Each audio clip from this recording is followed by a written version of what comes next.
आप सभी को प्रभु यीशु मसीह के नाम में मेरा प्यार भरा सलाम। आशा करता हूं कि आप सब प्रभु के अनुग्रह में होंगे, सुरक्षित होंगे। हमारी जो बाइबल स्टडी की क्लासेस शिफालत चर्च द्वारा चलाई जा रही हैं, आशा करता हूं कि उन सब के द्वारा आप आशीष पा रहे होंगे। पहला जो हमारा सीरीज था वो था बाइबल का परिचय, जिसमें हमने उत्पत्ति से लेकर प्रकाशित वाक्य तक क्रम अनुसार बाइबल के बारे में सीखा और जानने की कोशिश की। दूसरी जो हमारी सीरीज हमने चलाई वो प्रभु यीशु मसीह के बारे में थी, जिससे हम ये समझ सकते थे कि यीशु मसीह ही वायदे में दिया हुआ मसीहा है। पूरी बाइबल में यीशु मसीह के बारे में लिखा है, चाहे वो पुराना नियम हो चाहे नया नियम हो, और यीशु मसीह पुराने नियम में भी प्रकट हुए हैं। तो यीशु मसीह आज से 2000 साल पहले आए हैं, ये बात सरासर गलत है। वो अनादिकाल से हैं। और फिर तीसरी क्लास में हमने देखा कि यीशु मसीह ही प्रभु है। वचन जो आदि में था वही वचन परमेश्वर था और उसी वचन ने देह को धारण किया। आज हम जिस क्लास की शुरुआत कर रहे हैं, जिस सीरीज की हम शुरुआत कर रहे हैं, उसका टॉपिक है पवित्र आत्मा। ये जो यीशु मसीह की सीरीज और पवित्र आत्मा के बारे में जब हम सीख रहे हैं तो इसका मेन उद्देश्य ये है कि हम गलत शिक्षाओं से बचें। और बहुत सारे ग्रुप्स ऐसे हैं जो गलत शिक्षाओं को सिखाते हैं, बताते हैं और उन्हीं शिक्षाओं में वो लीन हैं, क्योंकि वो त्रिएक परमेश्वर इस शिक्षा से भटक गए हैं। उनमें से कईयों का मानना है कि यीशु मसीह प्रभु है ही नहीं। उनमें से कईयों का मानना है कि पवित्र आत्मा केवल एक बहाव है, पवित्र आत्मा केवल एक ताकत है, एक शक्ति है। तो इन क्लासों के द्वारा यह समझाने का प्रयास किया जा रहा है कि त्रिएकता में पिता है, पिता परमेश्वर है, त्रिएकता में पुत्र परमेश्वर है और त्रिएकता में पवित्र आत्मा परमेश्वर है।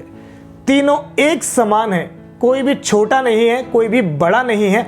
पर हां, इन तीनों का काम अलग अलग है। ये बीइंग वन है, ये है एक, पर इनकी पर्सनैलिटीज तीन है। फिर से मैं एक उदाहरण देकर आगे चलता हूं ताकि इस क्लास को हम समझ सकें इजीली। कि मैं एक इंसान हूं, हमारे देश के प्रधानमंत्री भी इंसान है और हमारे देश के राष्ट्रपति भी इंसान है। हम सब इंसान हैं। अगर कोई पूछे आप क्या हैं, तो मैं बोलूंगा मैं इंसान हूं।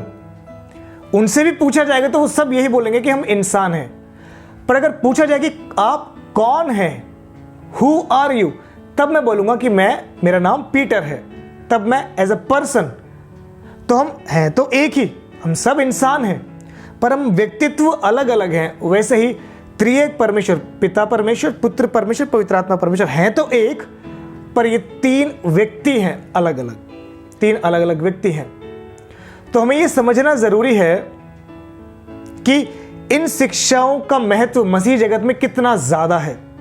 जहां भी हम यीशु मसीह को परमेश्वर से कम कर देते हैं, या हम पवित्र आत्मा को कम कर देते हैं, या हम पिता परमेश्वर को बहुत ज्यादा जब इन दोनों से ऊंचा उठा देते हैं, तब हम गलत शिक्षाओं के चंगुल में फंसने का डर बना रहता है।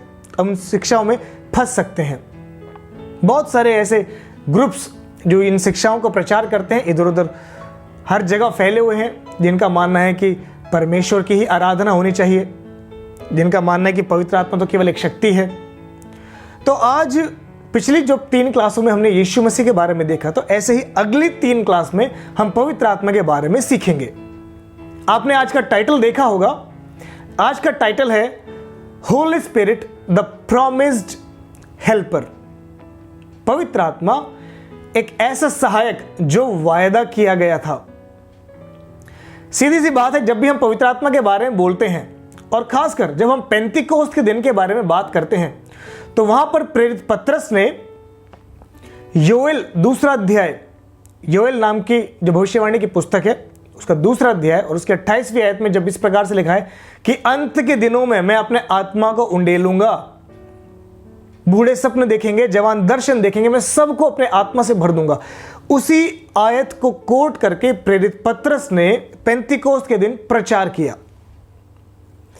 तो ये जो प्रॉमिस्ड हेल्पर है पवित्र आत्मा, इसके बारे में पुराने नियम में भी वायदा किया गया और नए नियम में भी वायदा किया गया। यीशु मसीह ने कहा कि मैं तुम्हें अनाथ नहीं छोड़ूंगा, मैं प्रार्थना करूंगा, मैं प्रभु से विनती करूंगा और वो तुम्हें एक सहायक भेजेगा, वो एक हेल्पर भेजेगा। तो वो वायदे में दिया गया हेल्पर है पवित्र आत्मा। पर आप इस बात को भी समझें कि पवित्र आत्मा के लिए बहुत सारे शब्दों का, अर्थात परमेश्वर का आत्मा, बुद्धि का आत्मा, इन सब शब्दों का इस्तेमाल हुआ है। इसीलिए हम पवित्र आत्मा को परमेश्वर से अलग नहीं कर सकते, वो एक ही है। और फिर जब यीशु मसीह ने कहा कि अभी तुम मुझे देखते हो, अभी तो मैं जा रहा हूं पर मैं तुम्हारे पास फिर आऊंगा, यूहन्ना उसका 14वां अध्याय उसकी 16वीं आयत में आगे जब हम पढ़ते हैं उसमें इस प्रकार से लिखा है कि यीशु मसीह ने कहा तुम अभी मुझे देखते हो पर मैं जा रहा हूं और मैं वापस आऊंगा तुम्हारे पास। यह बात दूसरे आगमन से रिलेटेड है, पर उतने ही ज्यादा ये इस बात से रिलेटेड है कि पवित्र आत्मा जब प्रकट होगा तो पवित्र आत्मा ही यीशु मसीह होगा। व्यक्तित्व अलग है पर एक ही चीज है। आप समझ रहे?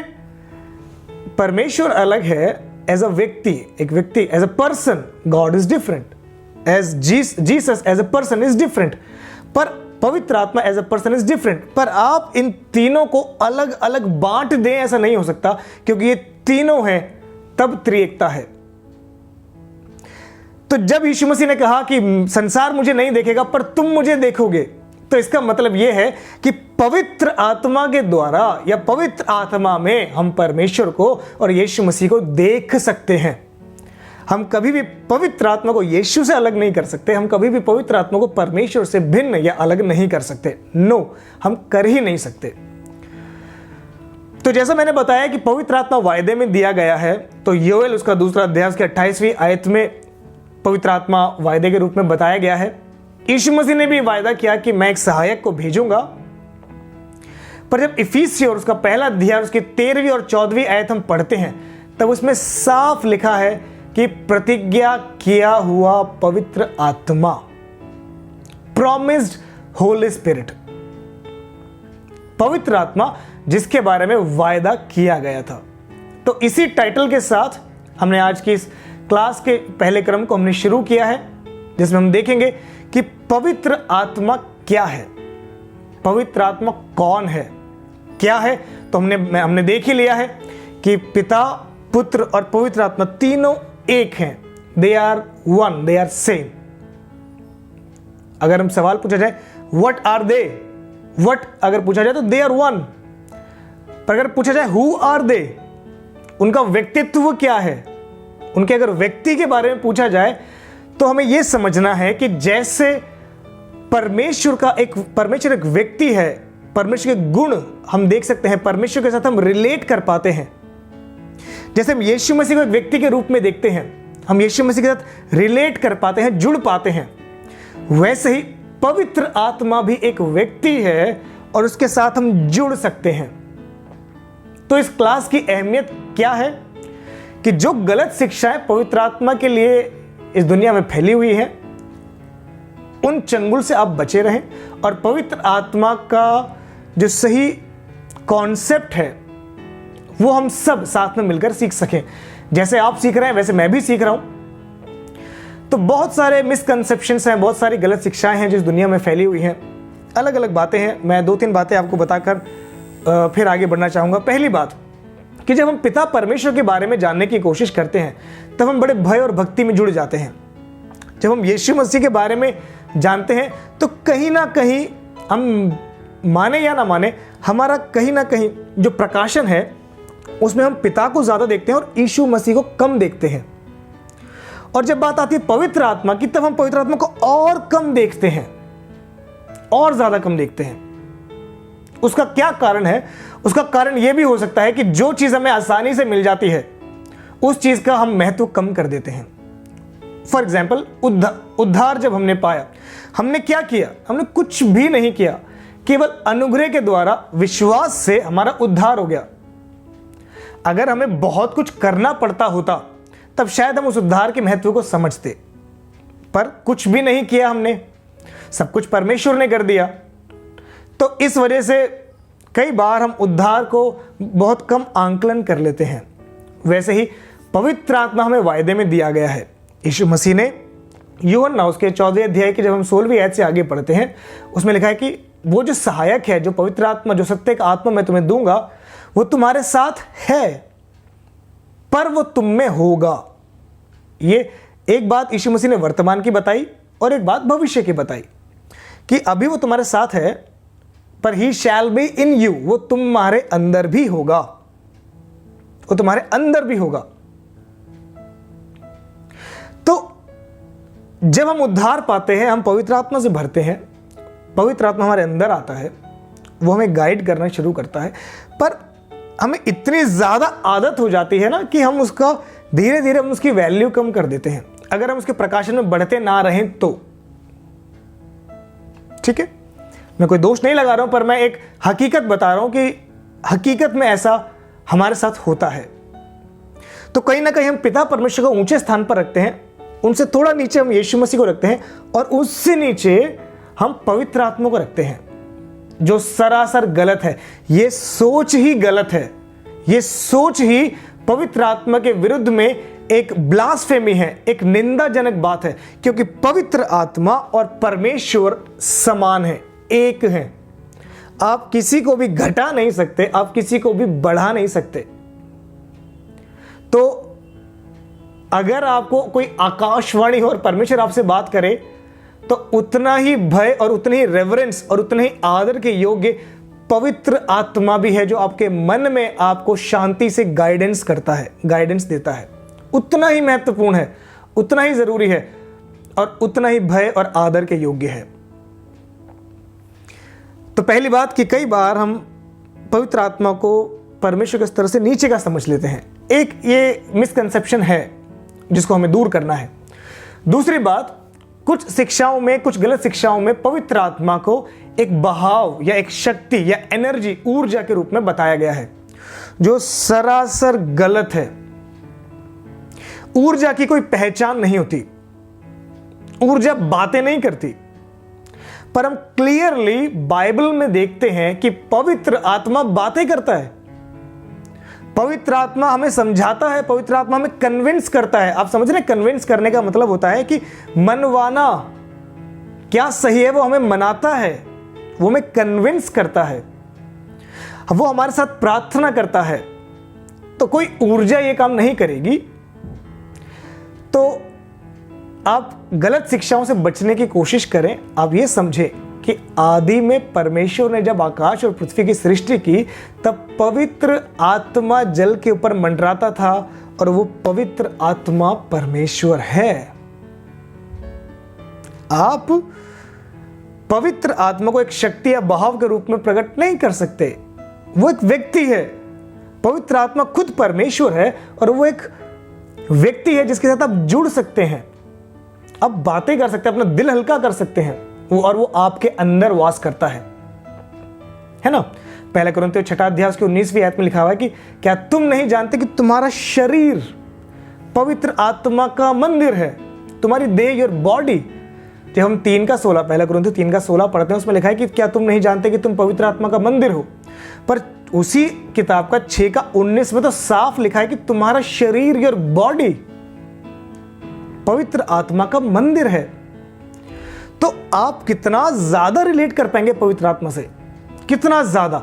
हर पल 24/7 आप पवित्र आत्मा के साथ जुड़े हुए हैं। पवित्र आत्मा छुट्टी लेकर घर नहीं जाएगा, पवित्र आत्मा 24 घंटे है। आप उसको डिनाई नहीं कर सकते कि आप आराधना करने के लिए आए तो आपको पवित्र आत्मा महसूस हुआ। नो, जब आप घर पे थे तब भी पवित्र आत्मा था।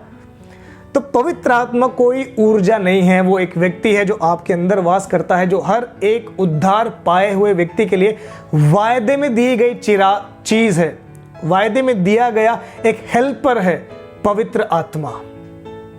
पवित्र आत्मा। तो पहली गलती क्या करते हैं हम, उसको परमेश्वर से नीचे का दर्जा दे देते हैं, अपने मन में ही हम दे देते हैं। वो इसलिए होता है क्योंकि हम बहुत ज्यादा आदी हो जाते हैं। तो ऑटोमेटिकली जब हम प्रकाशन में बढ़ते ना रहें या पवित्र आत्मा के साथ अच्छे संपर्क रिश्ते में ना बढ़ते रहें, तो कहीं ना कहीं हम उस अंडरस्टैंडिंग में घट जाते हैं। दूसरी बात कि पवित्र आत्मा एक ऊर्जा है, एक शक्ति है। नो, पवित्र आत्मा परमेश्वर है। त्रिएक परमेश्वर में तीसरा व्यक्ति पवित्र आत्मा है। तीसरा व्यक्ति, ध्यान से सुने, मैं बोल रहा हूं तीसरा व्यक्ति। व्यक्ति क्यों? क्योंकि हम उसके साथ रिलेट कर पाते हैं, उसके साथ जुड़ पाते हैं।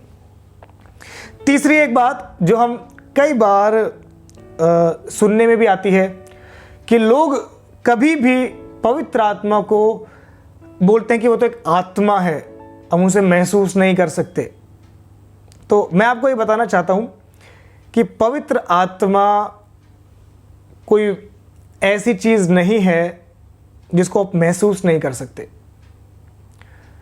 जी पवित्र आत्मा आया चला गया, ऐसा नहीं है। पवित्र आत्मा पूरा एक व्यक्ति है जो आपके साथ बात करने में इंटरेस्टेड है। प्रकाशित वाक्य उसका दूसरा अध्याय की 20वीं आयत में यीशु मसीह ने कहा, देखो मैं द्वार पर खड़ा होकर खटखटाता हूं। अब आप मुझे ये बताइए, क्या यीशु मसीह द्वार पर खड़े होकर खटखटा रहे हैं? वहां पर साफ सीधी समझ में आने वाली बात यह है कि वहां पर बात पवित्र आत्मा के लिए बोली गई है कि पवित्र आत्मा आपके और मेरे द्वार पर खड़ा होकर खटखटा रहा है। आप समझ रहे मैं क्या कहना चाह रहा हूं? तो पवित्र आत्मा विद्यमान है और पवित्र आत्मा रिलेटेबल है, आप उसके साथ जुड़ सकते हैं। तो पहली गलतफहमी क्या है कि पवित्र आत्मा छोटा है या कम है? नो। दूसरी गलतफहमी क्या है कि पवित्र आत्मा एक शक्ति है, ऊर्जा है? नो। और तीसरी बात, पवित्र आत्मा रिलेटेबल, जुड़ने वाली बात नहीं है, वो तो ऐसा कुछ है जो आया और चला गया, बह गया या कुछ ऐसा। नो, पवित्र आत्मा एक व्यक्ति है जिसके साथ आप जुड़ सकते हैं, आप बात कर सकते हैं। पवित्र आत्मा को बुरा नहीं लग सकता, ऐसा नहीं है। आप पवित्र आत्मा की निंदा कर सकते हो, आप पवित्र आत्मा से झूठ भी बोल सकते हो, और ये सब बातें अगर आप किसी के साथ कर सकते हो तो साफ सी बात है, जाहिर सी बात है, वो व्यक्ति उस चीज का, जिसको आप चीज या वस्तु या ऊर्जा कह रहे हैं, उसका व्यक्ति होना जरूरी है। तो पहली बात मैं आपको यह बताना चाहता हूं कि पवित्र आत्मा ही परमेश्वर है। इसके बारे में डिटेल में हम तीसरी क्लास में जाएंगे, आज तो पहली क्लास है, मैं अभी इसमें ज्यादा समय नहीं लूंगा, केवल एक रेफरेंस देकर आपको छोड़ देता हूं। दोबारा हम उस रेफरेंस में तीसरी क्लास में, आज पहली क्लास है, तीसरी क्लास में हम दोबारा सीखेंगे। वो ये है कि जब हनन्याह और सफीरा पतरस के पास आए और उन्हें झूठ बोला, तब पतरस ने क्या बोला? पतरस ने बोला कि हे हनन्याह और सफीरा, हनन्याह से बोला कि तूने पवित्र आत्मा से झूठ बोला है। फिर उसने वो बात बोली कि तूने परमेश्वर से झूठ बोला है। तो वहां पर पवित्र आत्मा और परमेश्वर के स्तर में कोई बदलाव, कोई भी घटा या बड़ा ऐसा कुछ भी नहीं है। उसमें लिखा है कि तूने किसने तुझे चिताया कि तू पवित्र आत्मा से झूठ बोले? फिर आगे इस शब्द का इस्तेमाल हुआ कि तूने इंसान से नहीं पर तूने परमेश्वर से झूठ बोला है। अब झूठ बोला गया पवित्र आत्मा से और झूठ बोला गया परमेश्वर से, यानी दोनों बराबर हैं, दोनों एक हैं। आशा करता हूं कि आप मेरी बात को समझ पा रहे होंगे। तो ज्यादा डिटेल में कि पवित्र आत्मा ही परमेश्वर है, ये हम तीसरी क्लास में सीखेंगे। आज मेरा जो मेन उद्देश्य है वो ये है कि हम पवित्र आत्मा की गलत शिक्षाओं से बाहर आए और हम ये जानने की कोशिश करें कि पवित्र आत्मा कितना ज्यादा रिलेटेबल है, क्योंकि पवित्र आत्मा हमें वायदे में दिया गया है। तो आप उसको छोड़ कैसे सकते हैं?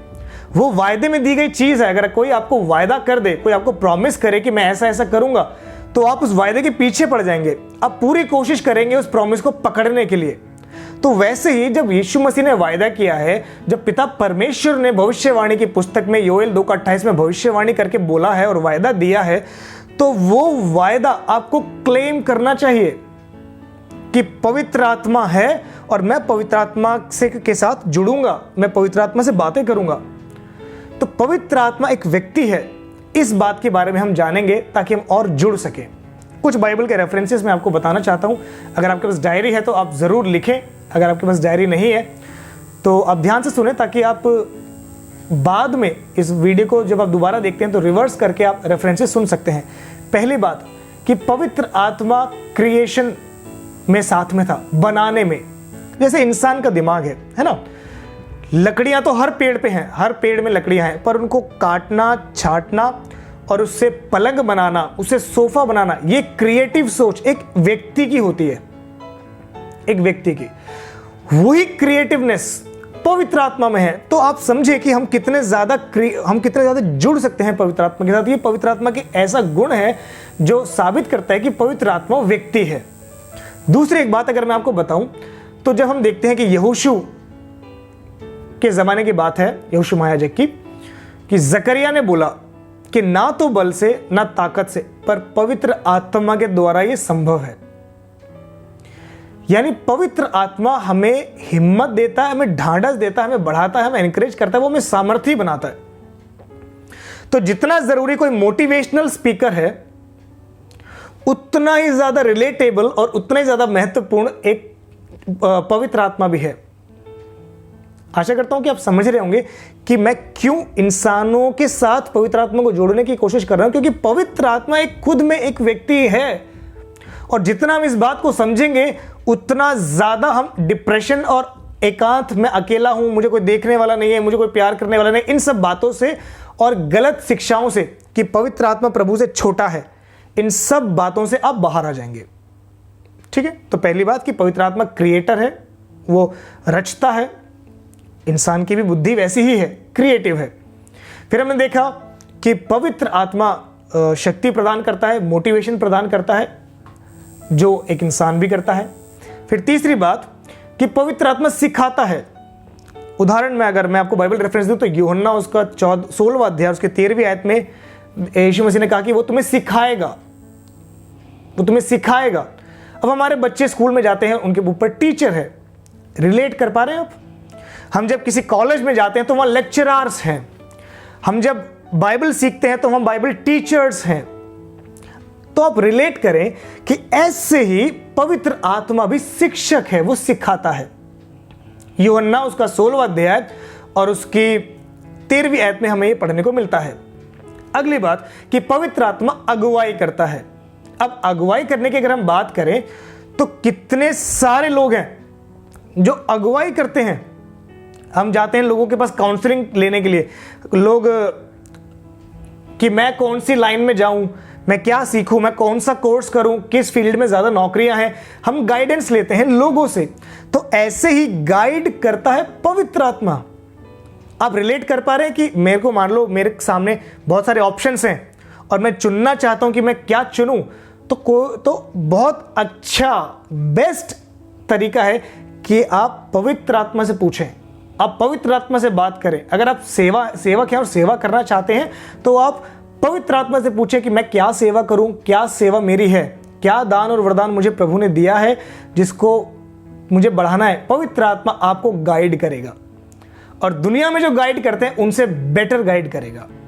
इसका अगर आप बाइबल रेफरेंस लेना चाहते हैं तो यशाया अध्याय 48 वर्स 16 और रोमियो की पत्री उसका 8वां अध्याय और उसकी 14वीं आयत में भी आपको सेम ये बात सीखने को मिलेगी कि पवित्र आत्मा अगुवाई करता है, गाइड करता है। अगली बात कि पवित्र आत्मा हमें कंफर्ट करता है, वो हमें सांत्वना देता है, वो हमें संभालता है। जब जीवन की कठिन परिस्थितियों से गुजरते हैं तो हम कई बार क्या करते हैं, अपने दोस्तों को कॉल करते हैं। अगर आप शादीशुदा हैं तो आप अपनी बातें अपनी पत्नी या अपने पति से शेयर करते हैं, या अगर आप अपनी मम्मी से बातें शेयर करते हैं।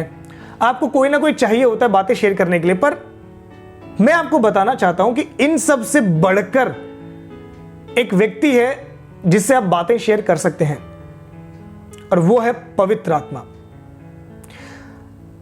चाहे कैसी भी परिस्थिति आए, चाहे कितने भी टूट गए हो, बिखर गए हो, आप याद रखें कि पवित्र आत्मा का हाथ सदा आपके साथ है। वो कभी आपको टूटकर बिखरने नहीं देगा। कुम्हार क्या करता है? कुम्हार अंदर हाथ लगा के रखता है और बाहर से शेप देता है ताकि बर्तन टूटे ना, पर शेप को ले ले। तो वैसे ही आप विश्वास रखें प्रभु पर और पवित्र आत्मा को के साथ जुड़ जाएं। पवित्र आत्मा आपको कंफर्ट करेगा, पवित्र आत्मा आपको तसल्ली देगा, आपको शांति देगा, आपको सांत्वना देगा।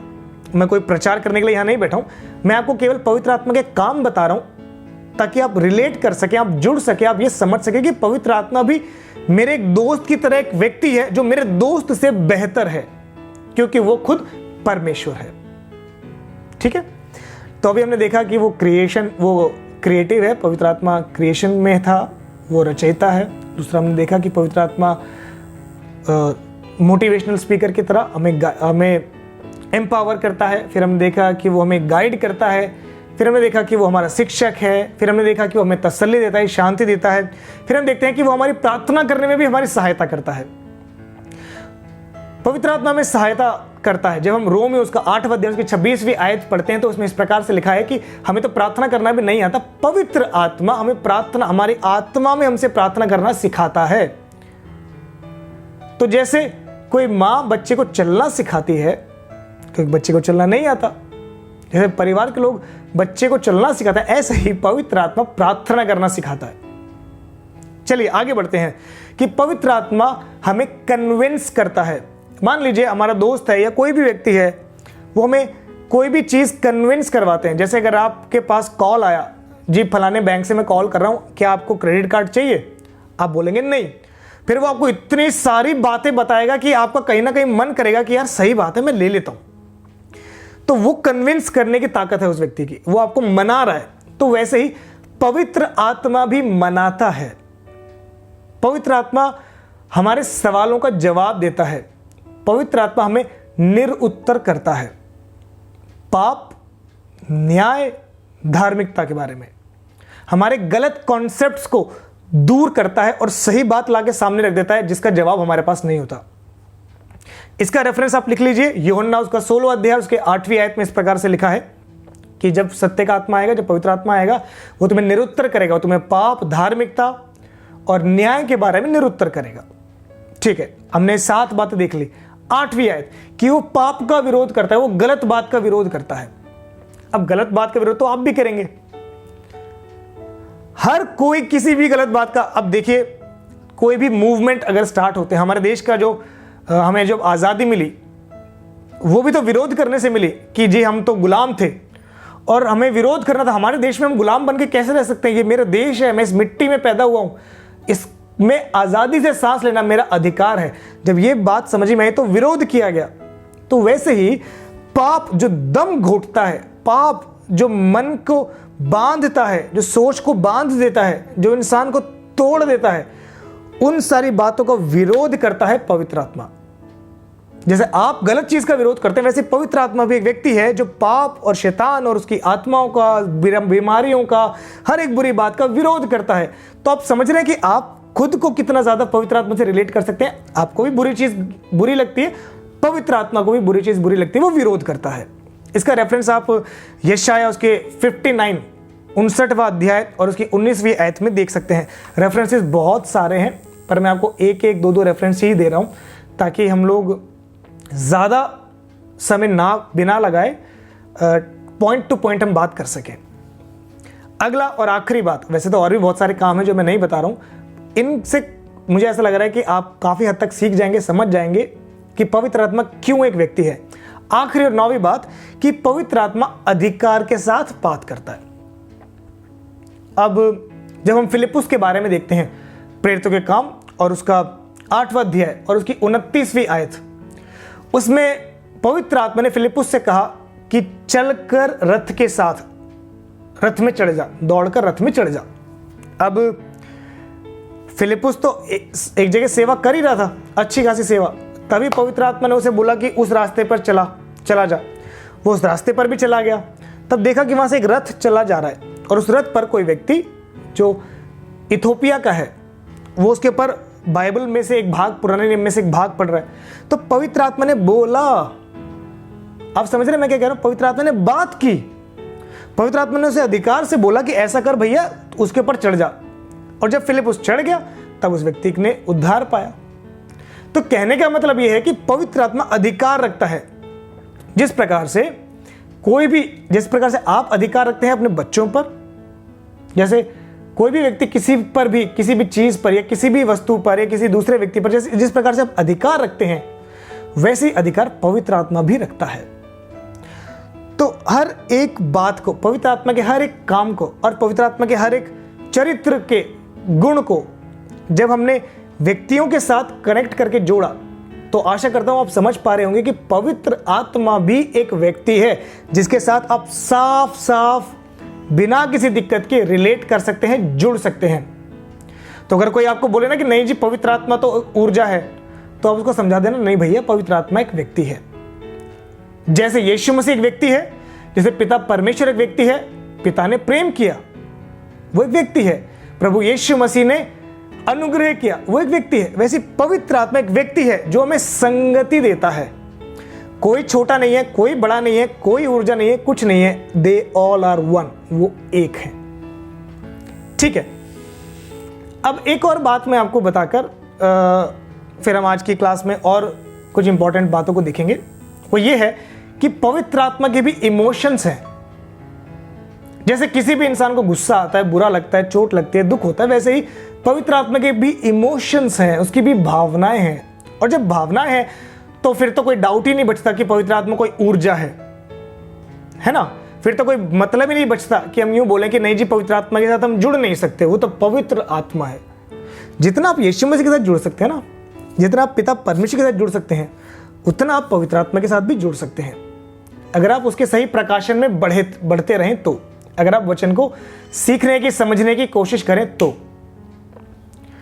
अब आगे जब हम पढ़ते हैं, जो मैंने अभी टॉपिक बताया कि पवित्र आत्मा के इमोशंस है, पवित्र आत्मा की भावनाएं हैं, तो जो बात मैं आपको बताना चाहता हूं वो इस प्रकार से है कि पवित्र आत्मा को भी दुखी किया जा सकता है। Holi spirit can be grieved. यशायाह 63वां अध्याय और उसकी 10वीं आयत में आप देख सकते हैं कि पवित्र आत्मा को चोट पहुंचती है, पवित्र आत्मा दुखी हो जाता है। दूसरा उदाहरण कि पवित्र आत्मा की आप बेइज्जती कर सकते हैं, उसका अपमान कर सकते हैं। इब्रानियों उसका 10वां अध्याय उसकी 29वीं आयत में लिखा है कि जो अनुग्रह का आत्मा यानी पवित्र आत्मा हमें दिया गया, उसका अपमान, यानी लोग पवित्र आत्मा का अपमान कर सकते हैं। तीसरी बात कि हम पवित्र आत्मा से झूठ बोल सकते हैं। मैं ये बात इसलिए बता रहा हूं ताकि आप ये समझे कि पवित्र आत्मा के इमोशंस हैं, भावनाएं हैं, उसको भी, उससे आप झूठ बोल सकते हो, उसको आप धोखा दे सकते हो, आप कोशिश कर सकते हो धोखा देने की। खैर वो तो परमेश्वर है, उसको धोखा दे नहीं सकते आप, पर आपको ऐसा लगेगा कि आप धोखा दे सकते हो, आप झूठ बोल सकते हो, आप निंदा कर सकते हो। तो प्रेरितों के काम उसका 5वां अध्याय में क्या हुआ, उसमें पवित्र आत्मा से झूठ बोला गया। हनन्याह और सफीरा ने पवित्र आत्मा से झूठ बोला। जैसे हम किसी इंसान से झूठ बोलते हैं, पवित्र आत्मा से भी झूठ बोल दिया। तो पवित्र आत्मा एक व्यक्ति है, उसकी भी भावनाएं हैं। चौथी बात, जो मैं भावनाओं की बात कर रहा हूं पवित्र आत्मा की, वो ये है कि पवित्र आत्मा की आप निंदा कर सकते हो। यीशु मसीह ने क्या कहा? यीशु मसीह ने कहा, मत्ती उसका 12वां अध्याय 31 और 32 में यीशु मसीह ने साफ साफ कहा कि पवित्र आत्मा के विरुद्ध निंदा माफ नहीं की जाएगी। तो जो निंदा है ना, निंदा, ब्लास्फेमी, वो आप चाहें तो कर सकते हैं। जैसे आप किसी इंसान के विरुद्ध बातें बोल सकते हैं, वैसे ही आप पवित्र आत्मा के विरुद्ध भी कर सकते हैं। यह बात मैं सिर्फ इसलिए बता रहा हूं ताकि आपको यह समझ में आए कि पवित्र आत्मा एक व्यक्ति है जिसके साथ आप जुड़ सकते हैं। ठीक है, पिता परमेश्वर एक व्यक्ति है, पुत्र परमेश्वर यीशु मसीह एक व्यक्ति है, और पवित्र आत्मा एक व्यक्ति है, और आप जुड़ सकते हैं। ठीक है, और एक बात मैं आपको बता दूं कि पवित्र आत्मा क्यों कोई शक्ति नहीं है। मैंने आपको पहले भी समझाया कि पवित्र आत्मा शक्ति नहीं है, पवित्र आत्मा तो परमेश्वर है। और पवित्र आत्मा, क्योंकि त्रिएक परमेश्वर में पवित्र आत्मा तीसरा एक व्यक्ति है, तो आप ये भी समझे कि पवित्र आत्मा एक व्यक्ति भी है। और क्योंकि वो व्यक्ति है तो उसकी एक पहचान है। और कुछ उदाहरण अगर मैं आपको दूं तो आपको समझ में आएगा। पहले हमने कई उदाहरण देख लिए कि व्यक्ति के चरित्र के साथ, एक इंसान के चरित्र के साथ पवित्र आत्मा के चरित्र और उसके गुणों को हमने कंपेयर किया। फिर हमने देखा कि पवित्र आत्मा के भी इमोशंस हैं। फिर आगे एक आखिरी बात मैं आपको बताना चाहता हूं, और वो आखिरी बात कुछ इस प्रकार से है कि जब हम यूहन्ना उसका 15वां अध्याय या उसका 16वां अध्याय जब हम पढ़ते हैं, तब वहां पर जब भी पवित्र आत्मा की बात हुई है तो वहां पर ही शब्द का इस्तेमाल हुआ है। इंग्लिश में ही पुरुष के लिए इस्तेमाल किया जाता है। आप समझ रहे? हिंदी में वह जो शब्द है ना, वह, वो आएगा या वो सुनेगी, तो जो वो शब्द है ना वह, उससे आप क्लियरली पता नहीं लगा सकते कि वो स्त्री है कि पुरुष है। वो तो जब उसके बाद बातें बोली जाती तब समझ में आता है कि वो बोलेगी, तो वो से पता नहीं चला, बोलेगी से पता चला कि स्त्री है, या बोलेगा से पता चलेगा कि वो पुरुष है। पर इंग्लिश में ही और शी और इट, ये 3 अलग अलग शब्द हैं जिससे हम पता लगा सकते हैं कि पुरुष है कि स्त्री है। तो जो सर्वनाम अंग्रेजी में जो इस्तेमाल हुए हैं पवित्र आत्मा के लिए, वो यूहन्ना उसका 15 और 16वें अध्याय में 12 बार इस्तेमाल हुआ है ही शब्द। अर्थात बाइबल में, खासकर नए नियम में और यीशु मसीह ने पवित्र आत्मा को एक व्यक्ति की पहचान दी है कि वो पवित्र आत्मा ही शैल बी इन यू, वो तुम्हारे अंदर होगा, वो तुम्हारे साथ है। एक पहचान यीशु मसीह ने व्यक्ति की पवित्र आत्मा को दी है। दुर्भाग्यवश या यूं बोले कि कुछ मिस्टेक, कुछ एरर्स हुए। जैसे अगर मैं बताऊं तो रोमियो उसका 8वां अध्याय उसकी 26वीं आयत और रोमियो 8वां अध्याय उसकी 16वीं आयत, उसमें पवित्र आत्मा के लिए अंग्रेजी में इट शब्द इस्तेमाल हुआ है, ना तो स्त्री ना तो पुरुष, इट। लेकिन जब उसी वर्जन को रिवाइज किया गया बाद में तो इस गलती को हटाया गया, वहां पर भी ही शब्द का इस्तेमाल किया गया है। दरअसल ये क्यों है? क्योंकि यीशु मसीह ने पवित्र आत्मा को एक व्यक्ति की पहचान, ही शब्द का इस्तेमाल करके एक व्यक्ति की पहचान दी है। वहां पर पुरुष के लिए जो शब्द इस्तेमाल होता है सर्वनाम में, उस शब्द का इस्तेमाल करके पवित्र आत्मा को संबोधित किया गया है। तो प्रियो, आज की जो क्लास थी उसका टाइटल था पवित्र आत्मा वायदे में दिया गया हेल्पर, सहायक है।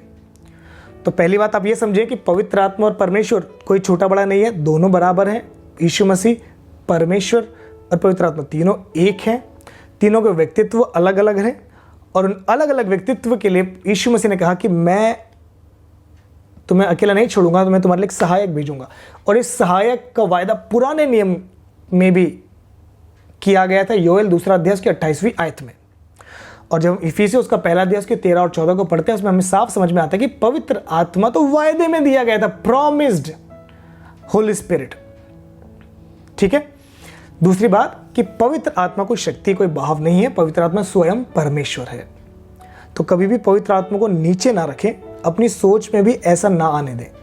पवित्र आत्मा को हमेशा परमेश्वर और यीशु मसीह के तुल्य रखें, तीनों को एक ही दर्जे पर रखें, क्योंकि तीनों एक हैं। तीनों के व्यक्तित्व, केवल व्यक्तित्व अलग अलग हैं, उनके रोल अलग अलग हैं, उनके काम करने का तरीका और काम अलग अलग है, बाकी वो सब एक है, तीनों एक है। हम एक ही परमेश्वर की आराधना करते हैं। ठीक है। उसके बाद हमने कई सारे कैरेक्टरिस्टिक्स देखे पवित्र आत्मा के, वो बिल्कुल ऐसे हैं जैसे कोई इंसान काम कर रहा हो, कोई व्यक्ति काम कर रहा हो। ये सारी बातें मैंने इसलिए बताई ताकि आप ये समझे कि पवित्र आत्मा कोई भाव नहीं है, पर पवित्र आत्मा एक व्यक्ति है जिसके साथ मैं जुड़ सकता हूं। और पवित्र आत्मा कोई ऐसी आत्मा नहीं है जो मुझसे बहुत दूर है, जो मुझ में रुचि नहीं रखती। बिल्कुल गलत है। पवित्र आत्मा सदैव आपके साथ है। हर एक विश्वास पाए हुए व्यक्ति के लिए पवित्र आत्मा वायदे में दिया गया है। तो आप ये ना सोचें कि जब मैं प्रार्थना करने बैठूंगा तभी पवित्र आत्मा आएगा, या जब कोई गीत गाएगा, कोई अच्छा गीत गाएगा तभी, या कुछ बजेगा तभी पवित्र आत्मा आएगा, या आपको कुछ महसूस हुआ तब पवित्र आत्मा आए। नो, पवित्र आत्मा 24/7 आपके लिए, हर एक उद्धार पाए हुए व्यक्ति के लिए उपलब्ध है, सबके लिए उपलब्ध है। पर जैसे यीशु मसीह ने कहा, वही बात मैं आपको बोल देता हूं, अभी पवित्र आत्मा साथ में है पर फिर तुम में होगा। वैसे ही पवित्र आत्मा सबके साथ है, पर जो उस पर विश्वास करते पवित्र आत्मा उनके अंदर वास करता है। पवित्र आत्मा की भी भावनाएं हैं। जिस प्रकार से किसी इंसान को चोट लग सकती है, दुख लग सकता है, वैसे ही पवित्र आत्मा को भी दुख लग सकता है। फिर हमने देखा कि यूहन्ना में खुद यीशु मसीह ने पवित्र आत्मा के लिए मैस्कुलिन ही शब्द का इस्तेमाल किया है। ही यानी एक व्यक्ति को पहचान दी गई है, पवित्र आत्मा को ही शब्द बोलकर पहचान दी गई है। तो प्रियो, आशा करता हूं कि पवित्र आत्मा के बारे में आपने आज सीखा है, आपने समझा है, और मेरी प्रार्थना है कि इस क्लास के द्वारा आपको ये समझ में आया होगा कि पवित्र आत्मा और परमेश्वर और यीशु मसीह बराबर हैं, और हमें पवित्र आत्मा के साथ रिलेट होना है, क्योंकि पवित्र आत्मा मेरे लिए उपलब्ध है। पवित्र आत्मा मुझे वायदे में दिया गया है, वो मुझे वायदे में दिया गया है, तो मैं पवित्र आत्मा को नहीं छोड़ने वाला। Praise the Lord. आशा करता हूं कि आज की क्लास के द्वारा आपने आशीष पाई होगी। अगर आप और भी क्लासेस के सेशंस जो पहले हुए आप जानना चाहते हैं, तो आप शिफाले चैनल पर आप सर्च कर सकते हैं यूट्यूब पर, हमारे चैनल को आप सब्सक्राइब कर सकते हैं। अगर आपको अच्छा लगा है वीडियो तो आप लाइक करें, इसको अपने दोस्तों के साथ शेयर करें। कोई आपका डाउट है तो आप कमेंट करके हमें बता सकते हैं। और पहले के वीडियोस भी आप ज़रूर देखें, आपको सीखने को ज़रूर मिलेगा। हर इतवार को सुबह 9:30 बजे हमारी आराधना लाइव चलाई जाती है इसी चैनल के द्वारा। आप हमारे साथ जुड़ सकते हैं। शिफालय चर्च नाम से फेसबुक पर हमारा पेज है, आप और इंस्टाग्राम पे भी हमारा पेज है, आप हमें फॉलो कर सकते हैं फेसबुक पर, इंस्टाग्राम पे भी, ताकि आने वाली हर एक एक्टिविटी के बारे में आपको पता चल जाए। पिछले 3-4 सप्ताहों से बच्चों के प्रोग्राम्स भी हम लोग अपने चैनल पर डाल रहे हैं। हर ट्यूसडे को शाम 7:30 बजे बच्चों का प्रोग्राम आता है और हर थर्सडे को शाम 7 बजे बाइबल स्टडी हम लोग लाइव हमारे चैनल पर थर्सडे को सीखते हैं। आशा करता हूं कि आपको सारी बातें समझ में आई होंगी। हमारे साथ जुड़े रहने के लिए बहुत बहुत धन्यवाद। आपके सहयोग के लिए बहुत बहुत धन्यवाद। सभी को जय मसीह की। Thank you. God bless you.